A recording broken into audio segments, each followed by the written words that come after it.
एकनाथ खडसे यांच्या मौनामध्ये दडलंय काय? खडसे अजूनही राष्ट्रवादीचे आहेत की भाजपचे आहेत असा सवाल उपस्थित झालाय। खडसेंनी लोकसभा निवडणुकीच्या आधी भाजप प्रवेशाचं सुतोवाच केलं।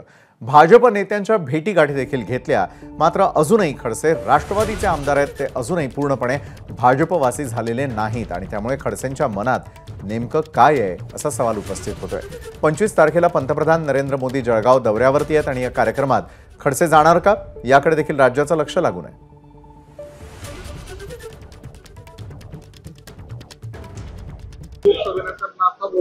भाजपात येतील असं म्हटलं जातं, अध्यक्षांचा प्रवेश झालेला नाही, तुम्ही कसं बघताय असं? मी याच्या आधी सुद्धा सांगितलेलं आहे, याचं उत्तर व्यक्तिगत नाथाभाऊच देऊ शकते। तर मला माहित नाही, सुप्रियाताईंना माहित नाही, जयंत पाटलांना माहित नाही, पवार साहेबांना माहित नाही, त्यांना जो विचारा किंवा नक्की आहे काय चाललेलं ते सांगू शकतील। आता ते म्हणतात भाजपात आलेले आहेत, आता ते मला तर काही माहित नाही आले। तुम्ही कुठे बैठकींना मिटिंगांना दिसले का तुम्हाला? आमच्या काय दिसले का? नाही।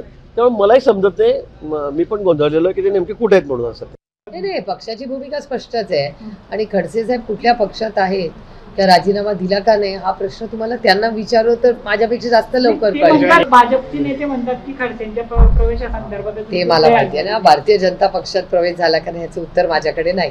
पण तुम्ही जर म्हणत असाल की खडसे साहेब म्हणालेत की त्यांनी राजीनामा दिला आहे, तर तो आमच्या रेकॉर्डला असेलच। एबीपी माझा, उघडा डोळे बघा नीट।